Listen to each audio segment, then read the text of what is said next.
Okay, the underlying energy is the Two of Wands, y'all. It's about picking the path, picking where you want to go. Underneath that is the Magician, and trusting and knowing that you have everything that you need to make it happen. And I feel like you guys already know. You already know what you need. You already know what you got. You already know that you have everything that you need to make some steps forward, right? To make the move, to do what you want, to do whatever makes you happy. Interesting. So your current state of being is the Knight of Swords. So I don't know if somebody's communicating with you all harsh and extra, but there's a potential of combative conversations, or combative information being distributed. Now, for some of you guys, this could be that you guys are fighting for what you believe in, right? You guys could be very serious and very straight up with people. Like, look, I'm not playing with you. This is what I believe, or this is what I will and will not tolerate. You know, things like that. There could be some things that somebody is going after. There's also could talk about progress being made, very fast progress, right? Some things happening, or trying to get some things to go through. But the thing here is what your guys' hopes and desires are, right? Or what your desired outcome is a little bit more fun, and a little bit more passion, a little more mystery maybe. But you also want to have a bit of maybe more romance, because this energy, the Seven of Cups, can be very romantic. But I also feel like you guys may want to kind of just, alleviate the confusion, alleviate the uncertainty, the clarity, the mystery of everything. Perhaps you guys are kind of tired of that mess. And I feel like for some of you guys, you want to see what's actually happening. You don't want this whole situation to be kind of crazy. As a matter of fact, let me go ahead and pull a clarifier for the Seven of Cups. What is the Seven of Cups for Cancer in their love lives and their desired outcome? What is the Seven of Cups for Cancer? What is the Seven of Cups for Cancer? What is the Seven of Cups for Cancer? What's the Seven of Cups for their desired outcome? Ooh, the Five of... Yeah, I feel like you guys are kind of... It's very interesting. Hang on, I had to pick up a card. I dropped one. But the Five of Cups indicates kind of, obviously mourning, because this person's lost something very precious to them, something from the past that meant something very dear to them. Of course, they have to honor their emotions, right? But it's the part that they believe that they can't have anything better than this that keeps them from being able to but to, be able to have what they want, have something even probably better than the first thing. And that person potentially does end up living in the past, because all they can think about is what they've lost. So the thing here is there may be a romanticizing of the past here. There may be a lot of romanticizing of the past, but I feel like at the same time there could be this desire that there's obviously the Two of Cups here. There's still a relationship to work with. There's something that's still there to work with there, and I feel like it's picking those cups, picking an option that's available that really resonates with you. I feel like there may be like this desire to kind of go and and make whatever you've got left work for the best, and be very fun and romantic and passionate. And you want to have a little bit more of dreams, of a dreamy relationship, and it's not completely gone. You don't want it to believe it's completely gone, and I don't think it is. But the thing is, it's keeping the situation from being able to be romantic, or there's a lot of focusing on the past and romanticizing of the past, and the only thing that can be wonderful and great is in the past. The reason why there isn't really the ability to shift the focus and to be able to just pick the Two Cups and be able to make something out of the cups that you have left is potentially because there isn't a lot of things that are let go from the past. There's something here that's keeping you from being able to release the past, so that way there is space for something new to come in. So there is this new dreamy romance, and there's some sort of this exciting sort of like passionate energy that comes through, right? You want something like that, perhaps. But there isn't space for it because the past is still sitting there. The past is still very much in that space for a new love to come in. And the reason why is because of the devil. Now, the devil can come up for obsessiveness, right? And it can come up for a number of reasons. But how I'm seeing it here is more of that you feel like there is, you're trapped in a situation where you had the perfect connection, you had the perfect relationship, and there's nothing that can get better from this. It can't get better. For some of you guys, it feels like you guys are just truly trapped and disempowered. Like you're powerless in a situation. You guys may even feel bound and, bound to something, bound to the past. Like you can't help but, cling to it because that's just the only thing that makes you feel safe. And that's not the case, right? These old habits are potentially what's keeping the past very much dormant in your current life. And that's not going to be able to truly manifest you something new if there's space that's being taken up. It's like trying to buy a new bed when there's a room. Well, trying to buy a new bed for a room that already has a bed in it. You gotta have to remove that bed in order to put the new one in it, right? Or you can't stack the beds up on top of each other. That's gonna, how is someone gonna get on the bed safely without them hurting themselves? So that's the same sort of situation. That's what I see with the devil. Is the old behaviors and old things and old ways of being, right, have a lot to do with the things that have a lot to do with the resistance of this change, of this releasing, of this death of a situation. And with death, there is rebirth. It's never just death. Okay.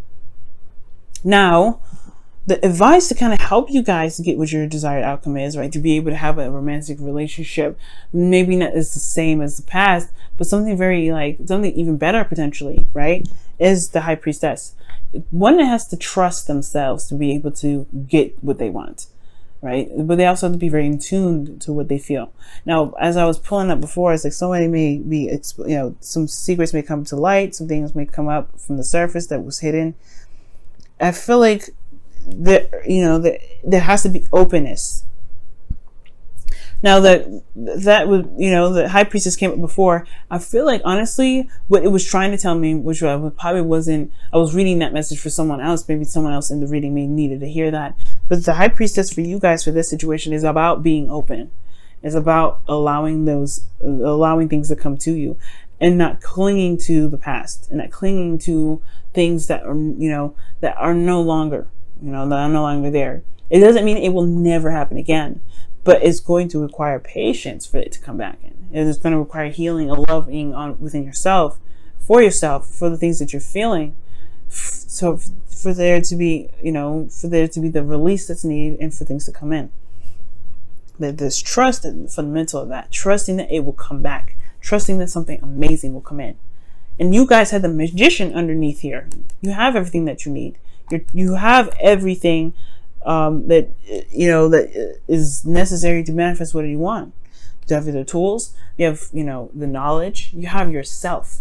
The confidence is there, but picking the direction in which to go, that's the doing part, and that's something that is definitely it's going to require trusting yourself to be able to execute. Because how you guys are feeling is the Six of Cups.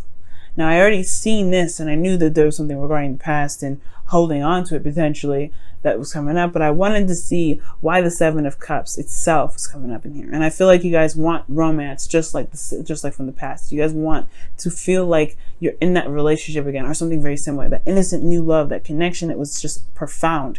And I feel like the reason why you can't let it go is because this connection was so profound. This connection was so deep and so intense. It was so powerful. It's hard to even imagine being with someone else with the same stuff and having the same emotions and the feelings about it. But the thing is, guys, it can. You have to be open to it. And the Six of Cups is telling me that you guys are still living in the past. You guys still feel that connection because it's profound. It echoes through you for ages and eons. It will forever, probably. It'll be the best thing you've ever felt in your entire life. But it's not the only thing that you'll ever feel. It's not the last. It's only the beginning, because these two, this is their first love.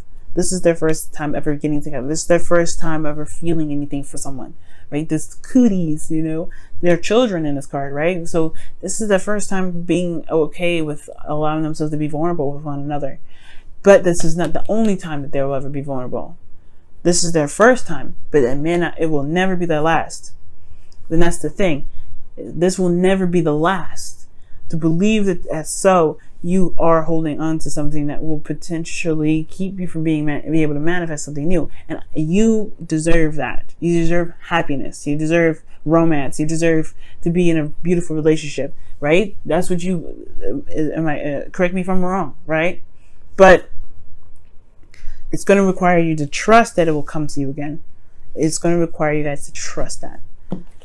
Hopes and fears, the Queen of Cups. She knows what's in her cup. She knows how she feels. She's very much aware. And you guys want to be in love. That's your hopes and fears. You want to feel want to feel so deeply in love with someone. You want someone to love you back. You want to feel that connection again. You want to feel something deep and profound. Something that rocks you to your absolute core. That's your hopes and fears. And I feel like you guys will. Because the Six of Wands is in your outcome.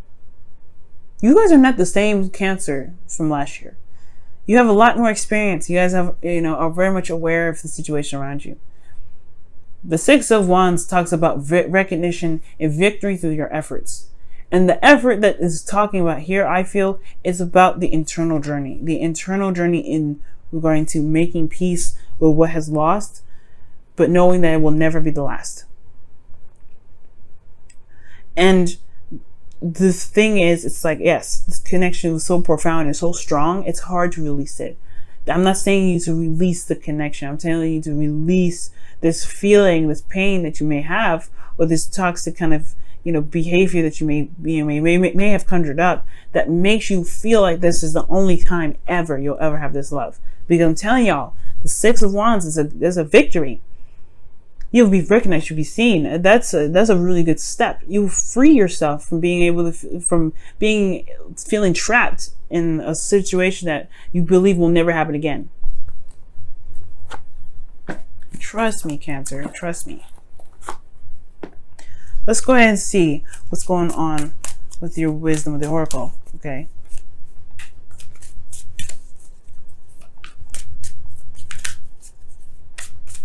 And it hurts. Yes, this person was a soulmate. This is a soulmate. This person was a soulmate, and they've touched you so deeply. They've really entered your life, and they made such an intense impact. How can you forget them? It's not about forgetting. I promise you, it's not. It's not forgetting them at all. Not in the slightest. But it is releasing this feeling of not being able to ever find something like that again. And for some of you guys in a relationship, right? You guys could still be in a relationship right now. And the romance is possibly have faded away. The Hollywood, not Hollywood, but the honeymoon phase has probably dissipated. And for some of you guys, it's not the honeymoon phase at all. It could be that there's just something that this is not the same. Something may have happened, some sort of arguing, some sort of back and forth, and it just kind of, the relationship in a sense took a hit in a big way. But it's not the end. I promise it's not the end. You have to find your way back. You have to find your way back, but you have to trust that you can find your way back. And it all starts from making a decision about what you want to do with the connection. Let's see what the Whispers of Love says for your relationship this week as well. Miracles and blessings. Everything has its gifts, and it's true. We may not see them sometimes, but everything has a reason. Everything is for our highest good. Everything happens to make us the best that we can be. And everything happens for us to prepare us for the better things to come. Because we are not going to ever just experience something amazing one time. Okay.